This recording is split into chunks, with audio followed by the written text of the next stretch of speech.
அரங்கு நிறைந்திருக்க, மனங்களும் நிறைந்திருக்க, இந்த திருநாளிலே உங்கள் எல்லோரையும் இந்த அரங்கிலே சந்திப்பது மனதிற்கு நிறைவாக இருக்கிறது. நாம் எல்லோரும் இணைந்து ஒழுங்கு செய்த இந்த திருநாள் அடையாளப்படுத்தலில் நமக்கு நாமே நன்றி சொல்ல வேண்டுமா என்கின்ற ஒரு கேள்வி மனதிலே இருந்தாலும் சில விடயங்களை குறிப்புகளாக உங்களோடு பகிர்ந்து கொள்ள இங்கே காலம் அதற்கான அவசியமாக இருக்கிறது. கை பிறந்தால் வழி பிறக்கும் என்று சொல்லுவார்கள். அன்னை பூபதி தமிழ் கலைக்கூடம் மற்றும் தமிழர் வள ஆலோசனை மையம் ஆகியவை நோர்வே தமிழ் சமூகத்தின் முக்கிய மையங்களாகவும் பண்பாட்டு வரலாற்று பாரம்பரியத்தை அடுத்த தலைமுறைகளுக்கு கடத்தும் நாடளாவிய கல்வி நிறுவனங்களாகவும் உள்ளன. இந்த கல்வி நிறுவனங்கள் சர்வாதிகார நிர்வாக பண்பாட்டிலிருந்து விடுபட்டு சீரும் சிறப்போடும் மேன்மேலும் வளர வேண்டும் என்பதே எங்களுடைய எல்லோரினதும் அவாவாக இருக்கிறது.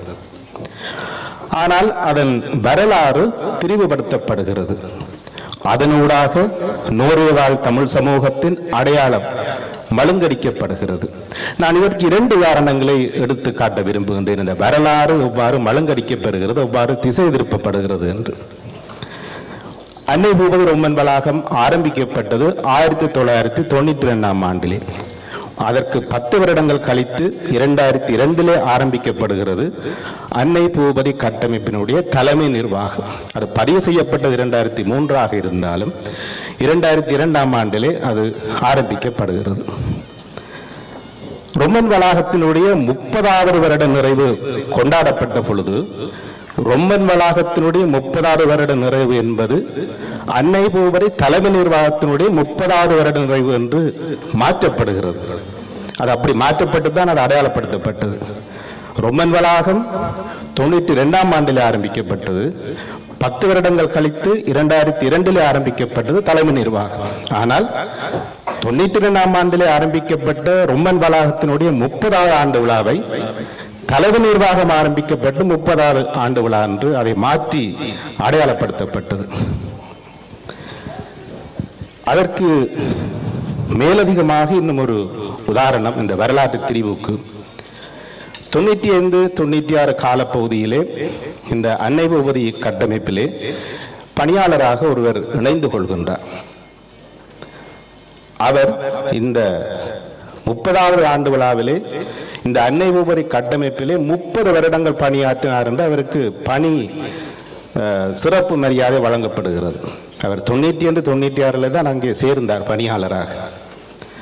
ஆனால் 2023 அவருக்கு 30 வருட சேவைக்கான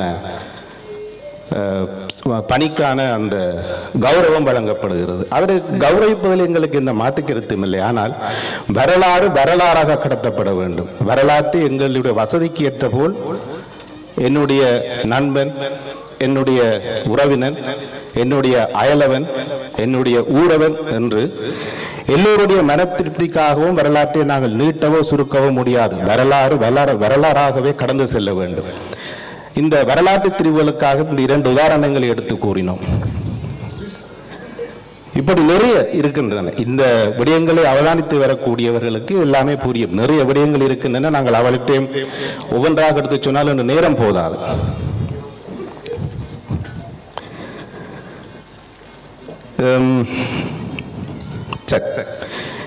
இன்றைய இந்த பொங்கல் திருநாள் கொண்டாட்டமானது 3 தலைமுறைகளின் பங்களிப்பிலே வளர்க்கப்பட்டு வரும் தன்னார்வ மக்கள் நிறுவனங்களான எமது அன்னை பூபதி தமிழ் கலைக்கூடம் மற்றும் அறக்கட்டளையாக இருக்கக்கூடிய தமிழர் வள ஆலோசனை மையம் ஆகியவை சர்வாதிகார நிர்வாகங்களிலிருந்து விடுபட வேண்டிய ஒரு அடையாள நிகழ்வே தவிர எமது மக்கள் நிறுவனங்களுக்கு எதிரான செயல்பாடாக தொடர்ந்து அமைந்துவிடக் கூடாது என்று எங்களுடைய ஒவ்வொருவருடைய இதயங்களும் அடித்து சொல்கின்றன.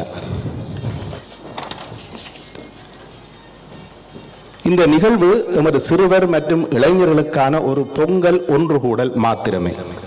யாருக்கும் எதிரான செயற்பாடாக நாங்கள் அதை அடையாளப்படுத்தவில்லை. அதற்கு நாங்கள் விரும்பவும் இல்லை. 2010ஆம் ஆண்டுக்கு பின் துரதிருஷ்டவசமாக உருவாகிய புறச்சூழல்கள் படிப்படியாக தனிமனித பரவி தக்க வைப்பையும் சர்வாதிகார நிர்வாக பண்பாட்டையும் உருவாக்கிவிட்டன. அதில் பாதிக்கப்பட்ட மாணவர்கள், பெற்றோர், ஆசிரியர்கள், நிர்வாக உறுப்பினர்கள், தன்னார்வ பணியாளர்கள் மற்றும் சமூக செயற்பாட்டாளர்களுக்கு, பொதுமக்களுக்கும் இந்த தை பிறந்தது வழி பிறக்கட்டும். ரொமன் வளாகத்தில் 1/3/2025 முன்னர் புதிய நிர்வாக தெரிவிற்கான ஒரு நேரடி ஆண்டு கூட்டம் நடைபெற பிறந்திருக்கக்கூடிய இந்த தை வழி சமைக்கட்டும். வைத்வெக் வளாக அங்கத்தவர்களால் தெரிவு செய்யப்பட்ட நிர்வாகம் அன்னை தலைமை நிர்வாகத்தால் ஏற்றுக்கொள்ள இந்த தை வழி சமைக்கட்டும்.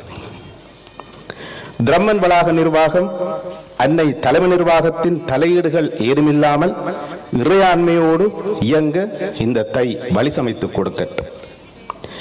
லாரன்ஸ் குரூப் வளாக அன்னை தலைமை நிர்வாகத்தின் பிளவை உண்டாக்கும் முயற்சியிலிருந்து அந்த வளாகம் விடுபடுவதற்கு பிறந்திருக்கக்கூடிய இந்த தை வழி சமைக்கட்டும். ஒட்டுமொத்தத்தில் அனைத்து வளாகங்களும் கட்டுப்பாட்டு குழு, தேர்தல் குழு மற்றும் அறக்கட்டளை ஆக இருக்கக்கூடிய தமிழர் வள ஆலோசனை மையம் என்பவை இறையாண்மையோடு இயங்குவதற்கு இந்த பிறந்திருக்கக்கூடிய தை வழி சமைக்கட்டும். இந்த நன்னாளை சிறப்போடு நிறைவுற சகல வழிகளிலும் உதவிய அத்தனை நல்ல உள்ளங்களையும் இந்த வேளையிலே மனதார நாம் எல்லோரும் ஆறத் தழுவிக் கொள்கின்றோம். நிறைவாக என்னுடைய ஆழ்மனதில் இருக்கக்கூடிய ஓரிரு விடயங்களையும் பகிர்ந்து கொள்வதற்கான நேரமாக இதை நான் எடுத்துக்கொள்கிறேன்.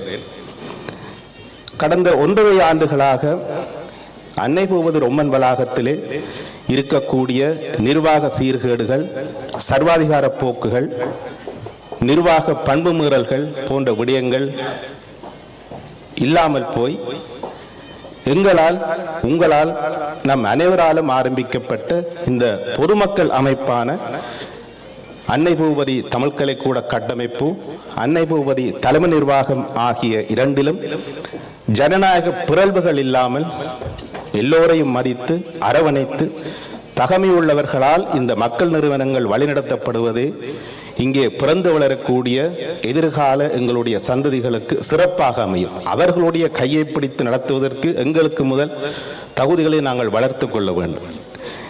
இந்த உலகம் என்பது, இன்றைய உலக ஓட்டம், உலக நடைமுறை என்பது ஒரு நியாயமில்லாத உலக நடைமுறை. ஏனென்றால் நாங்கள் நீதிக்காக போராட வேண்டி இருக்கிறது, நியாயத்துக்காக போராட வேண்டி இருக்கிறது, ஜனநாயகத்துக்காக போராட வேண்டி இருக்கிறது. எல்லாவற்றையுமே போராடித்தான் நாங்கள் பெற வேண்டி இருக்கிறது. அதனால் தான் சொல்லுவேன், இந்த உலக நடைமுறை என்பது நீதியற்ற உலகமாக இருக்கிறது. இந்த நீதியற்ற உலகத்திலே எல்லாவற்றையும் நாங்கள் போராடி பெற வேண்டியது என்கின்ற அடிப்படையிலே கடந்த 1.5 வருடங்களாக ரொம்மன் வளாகத்திலே ஆரம்பிக்கப்பட்ட இந்த ஜனநாயகத்தை தேடிய போராட்டம் இன்று ரொம்மன் வளாகத்தோடு மட்டும் மட்டுப்படுத்தப்பட்டு விடாமல் ஏனைய வளாகங்களுக்கும் இந்த விடயம் எடுத்துச் செல்லப்பட்டிருக்கிறது. அதற்கு எம்மோடு களத்திலும் தார்மீக ரீதியிலும் எங்களோடு எப்போதுமே ஒத்துழைக்கக்கூடிய பெற்றோர், பொதுமக்கள் என்று எல்லோருக்குமே இந்த வேளையிலே நாங்கள் நன்றி கூற வேண்டிய கடமையிலே இருக்கின்றோம். ஒரே ஒரு விடயத்தை நான் அழுத்தி சொல்ல விரும்புகின்றேன். எதிரி என்பவன் எப்பொழுதுமே தன்னை எதிரியாகவே அடையாளப்படுத்தி நேரடியாக நம் கண்முன்னே எங்களோடு மோதுவான். ஆனால் துரோகி என்பவன் என்னோட பக்கத்திலே இருந்து, என்னோட பக்கத்திலே படுத்து, ஒரே தட்டிலே உணவுண்டு சிறுக சிறுக என்னை கொல்லுவான். அதனால்தான் எங்களுடைய தேசிய தலைமை எங்களுக்கு கற்றுத்தந்திருக்கிற பாடம், துரோகியை அடுத்ததாக பார்த்து கொள்ளலாம், மன்னிக்க வேண்டும், எதிரியை பிறகு பார்க்கலாம், துரோகியை உடனடியாகவே கவனிக்க வேண்டும் என்று. அதனால் ஒரு சிறிய வேண்டுகோள், எங்களுக்கு பார்வையாளர்களோ கருத்துரையாளர்களோ தேவையில்லை. எங்களுக்கு எங்களுடைய நீதிக்கான போராட்டம், ஜனநாயக தேடிய போராட்டத்திற்கு களத்திலே எங்களோடு தோளோடு தோள் கொடுக்கக்கூடியவர்களும் தார்மீக ரீதியிலே ஆதரவு தரக்கூடியவர்களும் தான் எங்களுக்கு மேன்மையானவர்கள் என்றுமே. அதனால் இந்த நேரத்தை நான் அதற்காக எடுத்துக்கொண்டேன். இந்த வேளையிலே ஏற்கனவே சொன்னதைப் போல இந்த நாள் சிறக்க எத்தனையோ நாட்கள் பலர் இரவு பகலாக உழைத்திருக்கின்றீர்கள். ஒவ்வொருவரையும் நாங்கள் தனித்தனியாக சொல்வது என்பதற்கு பதிலாக நாம் எல்லோருமே எங்களுடைய கரங்களை தொடர்ந்தும் இறுகப் பற்றிக் கொள்வோம். நீதிக்கானதும் ஜனநாயக வழிமுறையை காப்பாற்றுவதற்குமான எங்களுடைய மக்கள் கட்டமைப்பை காப்பாற்றுவதற்குமான அந்த போராட்டம் என்பது ஜனநாயக ரீதியிலே தொடர வேண்டும். ஒரு நல்ல ஜனநாயக பண்புகள் நிறைந்த நிர்வாகங்கள் அமையும் வரை எங்களுடைய இந்த போராட்டம் ஓயப் போவதில்லை என்பதுதான் நிதர்சனம். இன்றோ அடுத்த மாதமோ அடுத்த வருடமோ இது முடிவுக்கு வந்துவிடப் போவதில்லை. ஏனென்றால் எங்களுடைய ஜனநாயகத்திலே அவ்வளவு புழுத்து போயிருக்கிறது. சர்வாதிகாரத்துக்கு நாங்கள் இடம் கொடுத்து விட்டோம். அதனால் இந்த ஜனநாயகத்தை தேடிய போராட்டத்திலே, நீதியை தேடிய போராட்டத்திலே அனைவரும் தொடர்ச்சியாக அயராது உழைப்பதுதான் எங்களுடைய தவறுகளை சரி செய்வதற்கும் எங்களுக்கு பிறகு வரக்கூடிய எங்களுடைய தமிழ் சமுதாயத்தை இந்த நாட்டிலே ஒரு தனித்துவமான சமூகமாக அடையாளப்படுத்துவதற்கும் உதவும். அனைவருக்கும் நன்றி.